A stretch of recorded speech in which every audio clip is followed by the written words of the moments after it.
Tell me, what's your passion? What do you want to study? Do you have a dream job? Do you scratch your head when you hear these questions? I feel you. I've been there. It seems like everybody has their act together, while you are even struggling with the decision about what kind of Subway sandwich to get. Choosing a bread, cheese, toppings, to be fair, it's a lot. Society tells us to find a degree and job that will fulfill us. Something that will get us out of bed every morning and will give our life true meaning. A passion that should magically arise. Unfortunately, it's not that easy. Although some people might have found their passion early on in life, lots of us never really figure out what their true calling is. They feel the pressure of the community and are afraid to choose a job or study that they will eventually despise. Lost time, and when looking at college fees, money. But let me take some pressure off. We all have different talents and different jobs might actually suit you. In this video, I will help you to identify those jobs so that you can live happily ever after. For this, I will use a theory formulated by the American researcher Holland. It was first published in 1959 and is still considered valid. Holland presented the world with his RIASEC model. This represents 6 interest types and allows researchers to classify people with the help of a questionnaire. Let's take a closer look at this figure. First, there is the realistic dimension. People who score high for this category like practical activities with practical solutions. Subdimensions are working with your hands and working outdoors. Typical hobbies of realistic people would be gardening or working on cars. Nigella Lawson, you wonderful cook, you belong here. Next is the investigative dimension. Unsurprisingly, these are the professions that demand a lot of abstract thinking. Complex theories and natural sciences are connected to this domain. Chess or Sudoku might be typical hobbies. But let's think less stereotypical. Also learning a new language or programming are possibilities. Howard, Bernadette, Sheldon, Leonard, Amy, and Raj, this is your spot. And what about Penny? As an aspiring actress, she fits the artistic dimension. These folks love to be creative and expressive. They think of alternative ways of doing things and try to come up with new ideas. Jennifer Lawrence, J.K. Rowling, and Stevie Wonder, you all belong here. Then the social type. Here the main focus is the healing and teaching of individuals. Social skills are necessary. These people are less famous compared to the artistic dimension, but equally deserving of respect.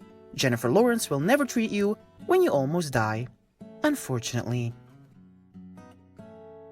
Entrepreneurs? Yes, you, Elon Musk, you are the enterprising type. Emphasis is on power, status, and responsibility. These people like to compete and are good at making decisions. A politician or the coach of the local volleyball team are fitting examples. The last category is the conventional one, where structure and routines are important. The typical German. Okay, we were not gonna think in stereotypes, sorry. Legal secretary Carrie, you belong here.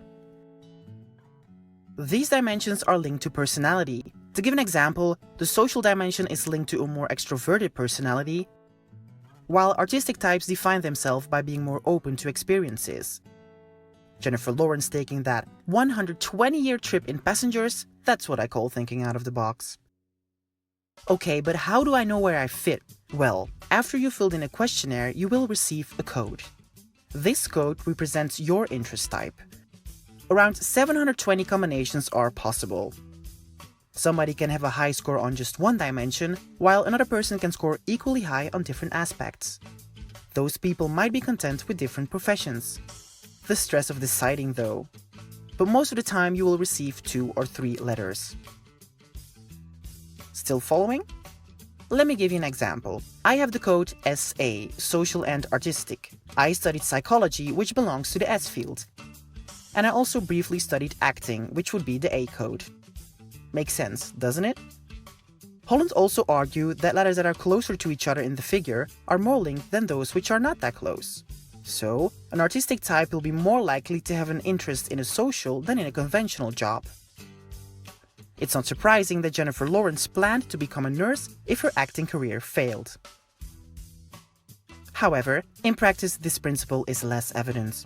Some people might actually combine the artistic with the conventional dimension. And what do you do with this code?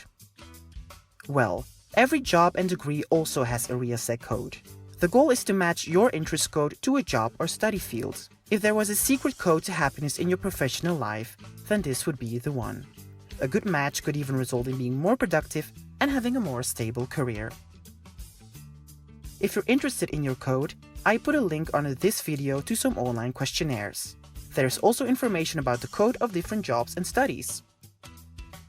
So before you get excited about the salary you might make, maybe check if your job fits your interests. You can thank me later.